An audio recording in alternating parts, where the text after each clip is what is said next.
யோவான் 15:5 சொல்லாம பார்க்காம அப்படி வாசிங்க பாப்போம். நானே மெய்யான திராட்சை செடி, நீங்கள் கொடிகள். ஒருவன் என்னிலும் நான் அவனிலும் நிலைத்திருந்தால் அவன் மிகுந்த கனிகளை கொடுப்பான். அடுத்து சொன்னதுதான் நித்தியடி வார்த்தை. இது வரைக்கும் நோ ப்ராப்ளம். அடுத்து சொன்னதுதான் அவர் என்ன சொல்ல வராருன்னு அதுதான் உட்காந்துருக்கு. அந்த வசனத்துல என்ன சொல்ல வந்தாருன்னு அதுதான் உட்காந்துருக்கு. என்ன சொன்னாரு? என்னை இல்லாமல் உங்களால் ஒன்றும் செய்ய முடியாதா? கூடாது. அவர் செய்ய வச்சாதான் ஒன்ன நாம செய்ய முடியும். அதைத்தான் அங்க சொல்ல வர்றாரு. அவர் செய்ய வச்சாதான் நாம ஒன்ன செய்ய முடியும். அப்படின்னா அந்த ஒண்ணு செய்யறது நம்ம கையில இல்ல. அதன் அர்த்தம் இதான் நான் சொல்ல வர்றாரு. என்ன இல்லாமல் உங்களால் ஒன்றும் செய்யக்கூடாதுன்னா நீங்க செய்யறது செய்யாததும் இப்ப யார் கையில இருக்குங்கிறாரு? என் கையில இருக்குன்னு சொல்ல வர்றாரு. நல்ல ஒரு டாபிக். நம்ம இதனால பேசுறதுனால உள்வாங்க. அவங்க எதுவுமே பேச முடியாது. நல்லா உள்வாங்க. கொடி சத்தியம் நமக்கு அறிவிக்கிறது. நம்ம கையில ஒண்ணும் இல்லை. அதான் சொல்ல வர்றாரு. மத்தேயு 10:29 வாசிக்கலாமா? பார்க்காம எடுத்தவங்க வாசிங்க. எடுத்தவங்க வாசிக்க பார்ப்போம். 10:29. ஒரு காசுக்கு 2 அடைக்கலான் குருவிகளை விற்கிறார்கள் அல்லவா? ஆயினும் உங்கள் பிதாவின் சித்தம் இல்லாமல் அவைகளில் ஒன்றாயினும் தரையிலே விழுவதில்லை. அப்ப அடைக்கலான் குருவி தரையில விழுகிறதும் விழாததும் நம்ம கையில இல்லை. இது மாஸ்டர் சத்தியம் நம்ம சொல்ற பாடம். கொடி சத்தியம் நம்ம சொல்ற பாடம். நம்ம கையில ஒண்ணும் இல்லை. அவர் செய்ய வச்சாதான் நம்ம செய்ய முடியும். இப்ப அவர் செய்ய வச்சாதான் ஒண்ணு நம்ம செய்ய முடியும் அப்படின்னா அப்ப அந்த ஒண்ணு செய்யறது நம்ம கையில இல்ல. தெளிவுபடுத்துது. அவர் ஓகே கொடுத்தாதான் நாம நினைக்கிறது நடக்கும் அப்படின்னா அப்ப அது நடக்கிறது நம்ம கையில இல்லைங்கிறத தெளிவுபடுத்துது. இது மாஸ்டர் ட்ரூத், அது கொடி ட்ரூத். ரெண்டுமே நம்மகிட்ட சொல்ல வர்றது ஒண்ணுதான். கையில ஒண்ணும் இல்லப்பா. ஆமே, புரிஞ்சுக்கிட்டீங்களா? இந்த ட்ரூத்தை நீ புரிஞ்சுக்கிட்டீங்கன்னா 2 ட்ரூத். நம்ம கையில ஒண்ணும் இல்லைங்கிறது ஒரு பக்கா ட்ரூத். இது உங்களை பாரம் இல்லாம ஆக்கிடும். மிஞ்சின அக்கறை அந்த ட்ரூத், அது ஒரு எஸ்டீம் உங்க பாரம் இல்லாம ஆக்கும். 2 மெர்ஜாகும் போது நீ வேற லெவல் இருக்கு. 2 மெர்ஜாகும். நம்ம கையில ஒண்ணும் இல்லைங்கிற ட்ரூத் ஒன் டைப்பா பாரத்தை நீக்கி விட்டுரும். மிஞ்சின அக்கறை என்னைய பார்த்துக்கிடும். அவர் ஜெபம் பண்ண வச்சாதான் நம்மளால செய்ய முடியும். அப்படிங்கிற ட்ரூத் ஜெபம் பண்ணாம தவிக்கும் போது உங்களை கூலா வச்சுக்கணும். நீ மெனக்கடாதப்பா, செய்ய வச்சாதாப்பா முடியும். ரொம்ப ஒண்ணு நீ குத்திட்டு இருக்காதப்பா. பாரத்தை நீக்கி விட்டுரும். கவலையை நீக்கி விட்டுரும். குற்ற மனசை எடுத்து விட்டுரும். இது ஒரு பாரம் இன்மை. கண்டிப்பா என்ன செய்ய வைப்பார் ஜெபம். ஏன்னா நான் ஜெபம் பண்ணணுங்கிறதுல என்னை விட அவருக்கு அக்கறை இருக்கு. இது பாசிட்டிவ் எனர்ஜெட்டிக் விட்டுரும். பாரம்லாம் ஆக்கி விட்டுரும். நிச்சயத்தை கொடுக்கும். இன்னும் நிக்க வைக்கும். ஒன் டைப்பா பார்த்து அது நிற்கும். இன்னும் டைப்பா பார்த்து இது நிற்கும். 2 மெர்ஜாகணும்.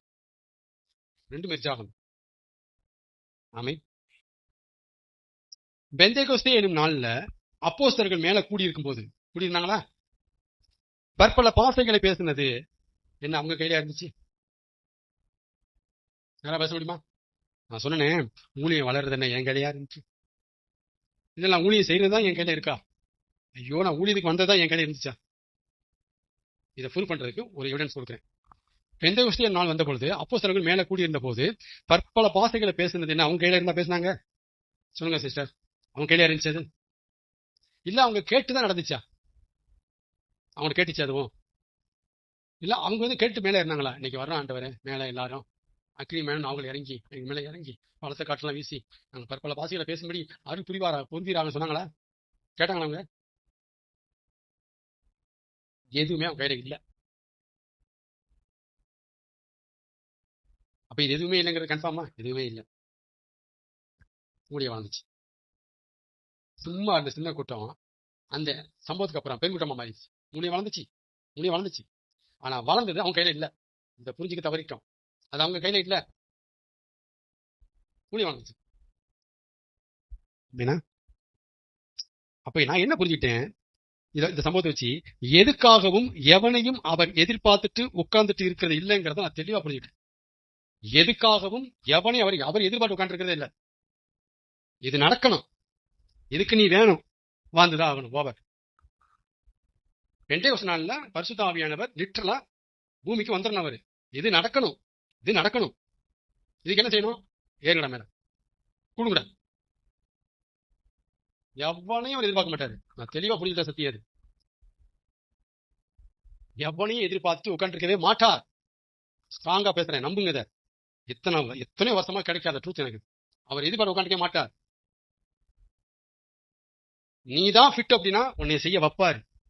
அந்த காரியம் நடக்கணும்டா, அதுக்கு நீ மட்டும்தான்டா ஃபிட் அப்படின்னா உன்னைய செய்ய வைப்பாரு. இஸ்ரவேல் எகிப்துல இருக்கிற ஜனங்களை மீட்கிறதுக்கு மோசே தான் ஃபிட் அப்படின்னா அவனை போக வைப்பார். இஸ்ரவேல் ஜனங்களை மேய்க்கிறதுக்கு ராஜா வேணும். சவுல் அதுக்கு ஃபிட் இல்லையா? தாவீது அதுக்கு ஃபிட்டா? அவனை தூக்கி மாத்துவார். ரெண்டுமே வேற மாதிரி பேசுறேன், புரிஞ்சுங்க. இவன் தான் ஃபிட்னா அவனை இவனோட மல்லு கட்டுவாரு. இல்ல இவன் இல்லாட்டா இன்னொரு ஆட்சி பண்ணா இவனை தூக்குவாரு, அவனை போடுவாரு. இப்படி புரிஞ்சுக்காம அடம்பிடிக்க வேற போட்டுவாரு. வேற இப்படியே தான் நம்ம பேசியிருக்கோம் வரைக்கும். இப்படியே தான் சொல்லி கொடுத்துருக்காங்க. பாத்தீங்களா? சவுளை தூக்கி தாவீது கொண்டு வந்தாரா? அப்புறம் எவனா மாத்தா விட்டாரு? அவன் தான் போயிட்டானுங்கிட்ட. ஏன் மாத்தா விட்டாரு? மோசம் தான் அடம்பிடிக்கிறானே மாட்டேன், ஏன் மாத்தா விட்டாரு? இதையும் பேசணும். இந்த ஜாப்புக்கு இவன் தான் ஃபிட் பிளான் பண்ணிட்டாருன்னா நோ அதர் வே. மாட்டியே அவனவன் துண்டி இல்ல. இந்த ஜாப்புக்கு இவன் ஓகே, இவன் மாட்டேன்னா அவங்க கூட ஓகேனா அவனை தூக்கிடுவாரு, அவனை போடுவாரு. இதையும் செய்வாரு. இதெல்லாம் அவருடைய சர்வ ஞானம் பண்ற வேலை, தூரப்பார்வை பண்ற வேலை. அதை பொறுத்த வேலை முடிவு எடுப்பாரு. எல்லாமே என்ன சொன்னேன்? ஆமே. என்ன இந்த ஊழி செட்டா மாட்டேங்கிறான், என்ன மாட்டேங்கானே ஆளை மொத்தம் அப்படிலாம் பார்த்த மாட்டாரு. இவன் தான் ஃபிட்டு இப்படி பேசுறதுக்கெல்லாம். இவனை வச்சுதான் கதையை ஓட்டணும் அப்படின்னா வச்சு செய்வார். அவனை ஆளை மாச்சு அதெல்லாம் கிடையாது. தப்பா புரிஞ்சுக்காங்க. இதெல்லாம் சொல்லி பயமுறுத்துறாங்க. இந்த ஆரம்பத்தில் ரொம்ப பயந்தேன், தெரியாம போச்சு. தூத்துறாங்க தெரியாது, ரொம்ப போட்டு விசனை போட்டு இந்த வார்த்தையை கேட்டா தூக்கிடுவாரோ, நம்மளை பரவத்துக்கு கூப்பிட மாட்டாரோ, ஐயோ இப்ப நம்ம மாத்தி விட்டுருவாரோ, ஆளை மாத்தி விட்டுருவாரோ, பரிசு வாழ முடியும். நீ வரணும் பரலோகத்துக்கு பிளான் பண்ணிட்டாருன்னா உன்னை பரிசுத்த வேணா ஆக்கி காட்டுவாரு. இப்படி பேசணும். பிரதர் பேர் எழுதி பிரதர் இப்படிலாம் பேசுறீங்கன்னா போச்சு, அவுட்டு. தைரியம் எங்கிட்டு இப்படி வரும்? நம்பிக்கை எப்படி இப்படி வரும்? ஆமே. ரொம்ப பரிபூர்ணமா ட்ரூத் அப்படி பகுத்து கொடுக்குறாரு. இது புரிஞ்சுக்கடா, அப்படி புரிஞ்சுக்கடா. ரெண்டுமே இருக்கிற பைபிள்ல பிரிச்சு பேசுங்கடா. ரெண்டுமே பண்ணிட்டு பாரு. ஒருத்தன் விடாம போராடுறேன், ஒருத்தனால மாத்திட்ட பாரு. நீ அதையே பேசிட்டு இருக்கிற. மாத்திடுவாரு. இதை பேசுறா, இதை பாடுறா. எதுக்காக யாரையும் அவர் எதிர்பார்த்துட்டு உட்கார்ந்துட்டு இருக்காததுனாலதான், அண்டர்லைன், எதுக்காகவும் எவனையும் அவர் எதிர்பார்த்துட்டு உட்கார்ந்துட்டு இருக்காததுனாலதான் அவரால் தில்லா ஒண்ணு சொல்ல முடிஞ்சிச்சு. அவர் செய்ய நினைத்தது தடைபடாது. அவரால் தில்லா சொன்னாரு, உன்னைய எதிர்பார்த்துட்டு நான் உட்கார்ந்து இருக்கல. ஒருவேளை உன்னைய எதிர்பார்த்துட்டு உட்கார்ந்துருந்தாதான் இப்படி என்னாலும் தெரியல சொல்ல முடியாது. இது ஒத்துழைப்பான் தெரியலையே, இவன் நம்பி அனுப்பலாமா போவானான்னு தெரியலையே, இந்த காரியம் நடக்கணுமே. இப்படி உன்னை எதிர்பார்க்கல. நான் என்னை நம்பி களத்துல இறங்கியிருக்கிறேன், உன்னை நம்பி களத்துல இறங்கல. மோசே உன்னை நம்பி அனுப்பலோட எகிப்துக்கு, என்னை நம்பி இந்த ஜாப் எடுத்திருக்கிறேன்.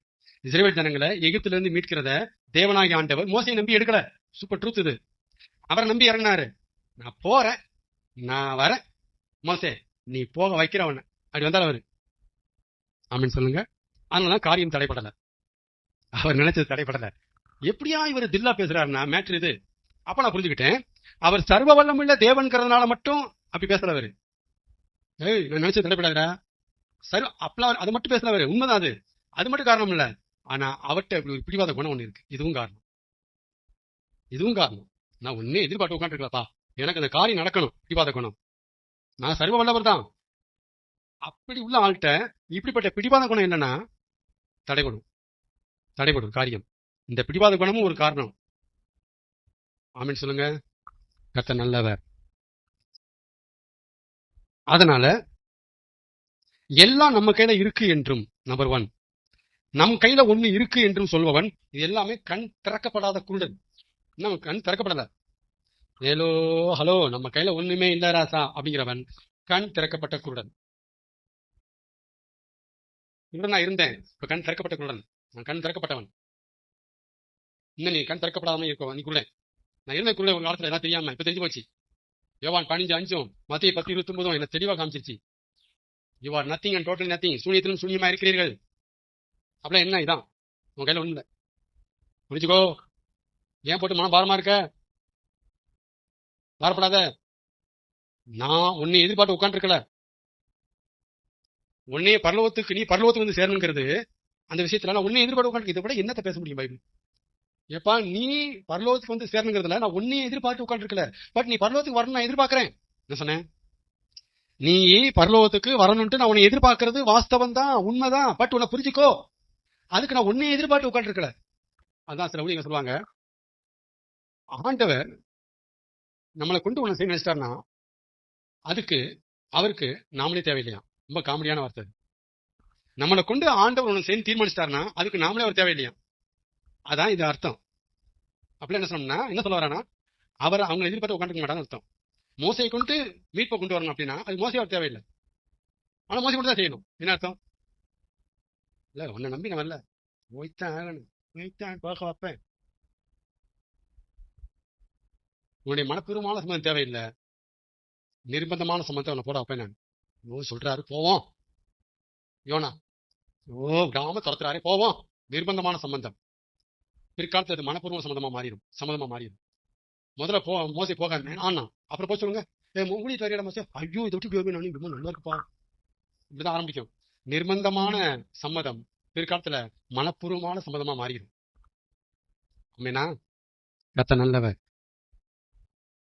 யாக்கோப்பு 4:15 வாசி முடிப்போம். யாக்கோப்பு 4:15, ஆதலால் ஆண்டவருக்கு சித்தமானால் நாங்களும் உயிரோடு இருந்தால் இன்னதை செய்வோம் என்று சொல்ல வேண்டும். இது யாக்கோப்பு நமக்கு சொல்லித்தராரு. கவனிங்க, முடிப்போம். யாக்கோப்பு 13:4, 13:14 சொல்லிட்டு தான் 15 கம்ப்ளீட் பண்ணுவார். அந்த 15 சொல்றாரு, 13:14 இப்ப சொல்லாங்கப்பா சொல்லிட்டு 15 எப்படி சொல்லணும்னு நமக்கு எழுதி கொடுக்குறாரு. ஆண்டவருக்கு சித்தமானால். பைபிள்ல இந்த வார்த்தை நிருபங்கள்ல நிறைய பதிவாயிருக்கு. ஆயிருக்கா? பவுல் அடிக்கடி சொல்லுவார், ஆயிரம் கர்த்தருக்கு சித்தமானால் நான் அங்க இருப்பேன் என்று நினைக்கிறேன். தேவன் சித்தமானால் இப்படியே நகர கடவும், போக கடவும், இருக்க கடவும் சொல்வார் எபிரேயர்ல.